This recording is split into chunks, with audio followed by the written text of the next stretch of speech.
Hello everyone, क्या आपने notice किया है कि इंडियन रुपी की वैल्यू हर साल कैसे गिरती जा रही है। एक टाइम पे $1.1 के बराबर था, लेकिन अब ये $80 और उससे भी ज्यादा हो गया है। ऐसा क्यों हो रहा है और क्या रुपया फिर से मजबूत हो सकता है? चलो इसे सिंपल तरीके से समझते हैं।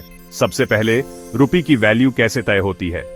ये किसी सरकार द्वारा नहीं बल्कि फॉरेन एक्सचेंज मार्केट में डिमांड और सप्लाई के हिसाब से तय होती है। जब डॉलर्स की डिमांड बढ़ती है और रुपी की सप्लाई बढ़ती है तो रुपी की वैल्यू गिर जाती है। अब चलो उन 7 मेन रीजंस को देखते हैं जिनकी वजह से रुपया कमजोर हो रहा है। Reason number 1, trade deficit. India export से ज्यादा इंपोर्ट करता है। इसका मतलब है कि इंडिया को डॉलर्स में ज्यादा पेमेंट करना पड़ता है, जिससे डॉलर्स की डिमांड बढ़ जाती है और रुपया गिर जाता है। Reason number 2, inflation. अगर इंडिया में इन्फ्लेशन यूएस से ज्यादा है तो रुपी की परचेजिंग पावर कम हो जाती है, जिसका सीधा असर उसकी वैल्यू पर पड़ता है। Reason number 3, interest rate differentials. अगर यूएस में इंटरेस्ट रेट्स ज्यादा हैं तो इन्वेस्टर्स अपना पैसा इंडिया से निकालकर यूएस में इन्वेस्ट करते हैं, जिससे रुपी की डिमांड कम हो जाती है। Reason number 4, outflow of foreign direct investment and foreign portfolio investment. जब फॉरेन कंपनीज इंडिया में अपना इन्वेस्टमेंट कम करती हैं तो डॉलर्स का इन्फ्लो कम हो जाता है, जिससे रुपया कमजोर होता है। Reason number 5, crude oil prices. India अपनी 50% ओनिल नीड्स इंपोर्ट करता है। जब ओनिल प्राइसेस बढ़ते हैं तो डॉलर्स की डिमांड बढ़ जाती है, जिससे रुपया गिर जाता है। Reason number 6, strength of the US dollar.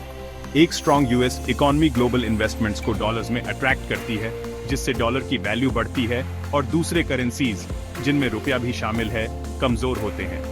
Reason number 7, global events.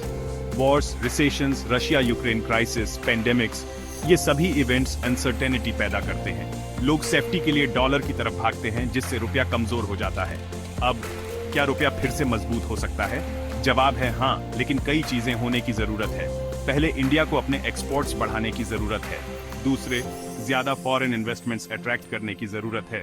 तीसरे, पेट्रोल और डीजल पर डिपेंडेंसी कम करने की जरूरत है। आखिर में इंडियन स्टार्टअप्स और मैन्युफैक्चरिंग सेक्टर को प्रमोट करने की जरूरत है।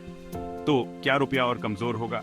कुछ एक्सपर्ट्स का मानना है कि हो सकता है, लेकिन अगर इंडिया अपनी इकोनॉमी को सही डायरेक्शन में ले जाता है तो हम इंप्रूवमेंट देख सकते हैं। आप क्या सोचते हैं? क्या रुपया मजबूत होगा या हम $100 पर $1 की तरफ बढ़ रहे हैं? अपने विचार कमेंट्स में शेयर करें और ज्यादा इंसाइटफुल वीडियोस के लिए सब्सक्राइब करना न भूलें। मिलते हैं अगले वीडियो में। अगर आपको वीडियो पसंद आया तो लाइक, शेयर और सब्सक्राइब जरूर करें। चीयर्स।